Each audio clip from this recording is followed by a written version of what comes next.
Today our guest is author Kevin Andrew Cotter, talking about his new book, The Lurking Devil of Murder.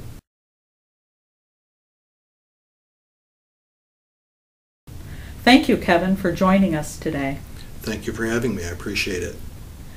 You write that your book is history masquerading as a true crime novel. Tell us a little bit about The Lurking Devil of Murder. That's an intriguing title. Well, The Lurking Devil of Murder is what District Attorney Edwin Hicks called a Charlie Amy in his summations.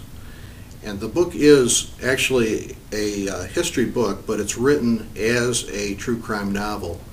And so the book itself has around 500 footnotes, and it very accurately depicts what actually happened. Well, the story starts in Phelps on the 2nd day of July in 1874, when young Charlie Amy, who was only about 22 years old at the time, got into an altercation with his boss. And he got into the fight with him, and he chopped him up 11 times with a hoe. He claimed self-defense right from the start, and he waited for the police to arrive. And when they did arrive, the investigating officer was the cousin of the person that he just killed. That's the first thing that happened. Then secondly, the cousin, who was a fellow named Henry Crandall, called for a coroner's inquest in his saloon down in Oaks Corners. And when the defense attorney came for young Charlie Amy, he tried to get him off scot-free that day, but he was remanded to Canandaigua to stand trial. The following day, poor Charlie's attorney came to Canandaigua and filed letters of administration. It seems he was representing the estate of the fellow that was killed and the person who killed him at the same time. That's how the book starts, and it gets crazier from there. Well, it's set in a time right after the Civil War, when the trains were running and when the Industrial Revolution was underway. And it's just an interesting story that depicts the way things were at that time and period. I think somewhere in the book you mentioned that the justice system was a bit different back then than now. Yes, it seems to be.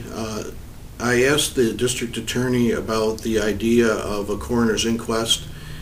In those days, instead of having investigative teams go and see what was happening, they would call a group of jurors together, and they would pass judgment on whether it was a crime or not, even before it came to the grand jury or to the trial system.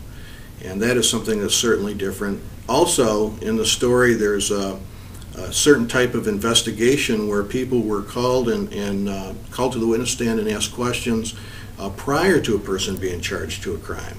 And that's something we don't see today either. So if this case happened today, it might go a whole lot differently? I think so, because there were a lot of things such as the Miranda rights. That issue was actually brought up in this trial, whether Charlie knew that the person who was arresting him was the sheriff, and whether he was warned that he should keep still or not.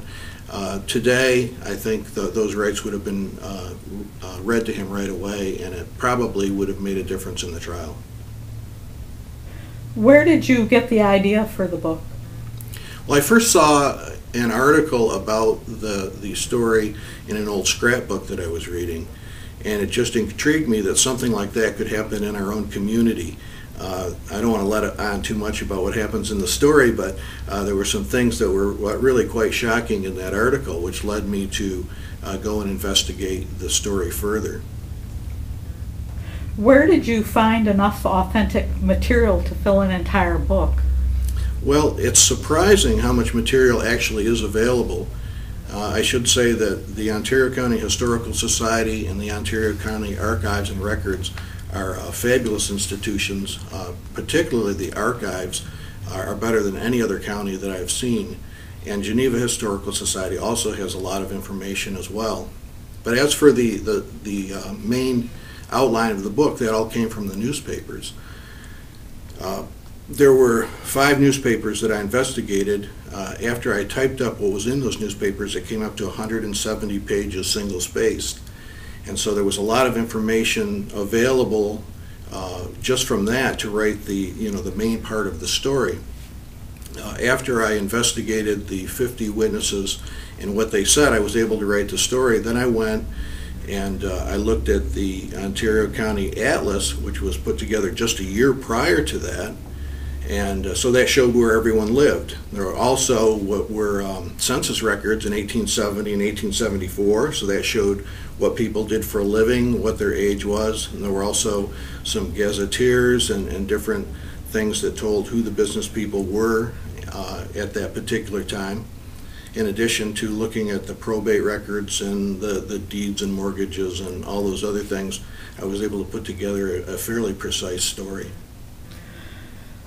Did you find any bias or sensationalism in the newspapers back then, particularly in terms of this case? Yes, this case was considered to be the crime of the century in the 19th century, and it was very, very much sensationalized. Even outside of Ontario County? Yes, people actually came even from Europe to report on this story. Sounds familiar, doesn't it? Yes. I'm sure our audience is now wondering about who Kevin Andrew Cotter is. Kevin, can you tell us some about your background and experience and how it relates to your book and writing it? Well, I'm actually from Ontario County. I was brought up mainly in East Bloomfield, but I also lived in Canandaigua and Victor as a little child. I've been a pastor here in the community of Canandaigua since 1980. During the 1980s, I did volunteer work at Auburn Correctional Facility, and I'm also very interested in history, and I've been instrumental in starting the Cheshire Historical Committee. I'm a member of the Ontario County, Geneva, Phelps, and East Bloomfield Historical Societies, and so this kind of embraces all of my passions. If you could tell people one thing about your book, what would you want them to know? That it is a true story, and that the book will cause each individual to question their own beliefs on some very important moral issues. It is a case where if Charlie is convicted, it will be a capital punishment case, and the person who is against capital punishment will still be against it when they finish the book. The person that is for it will still be for it. But the book is written in such a way that each person will be able to determine who they believe and what they believe, and that's what they should know about the book. Where can people buy your book? I understand it's available in paperback as well as a digital download. The book is currently available at the Geneva, Phelps, Ontario County, and East Bloomfield Historical Societies. It is also available in bookstores in Geneva and in Penn Yan.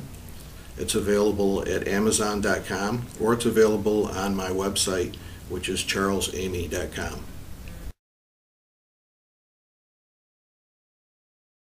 Thank you, Kevin, and good luck with your book. Thank you very much. I appreciate the opportunity to tell you about it.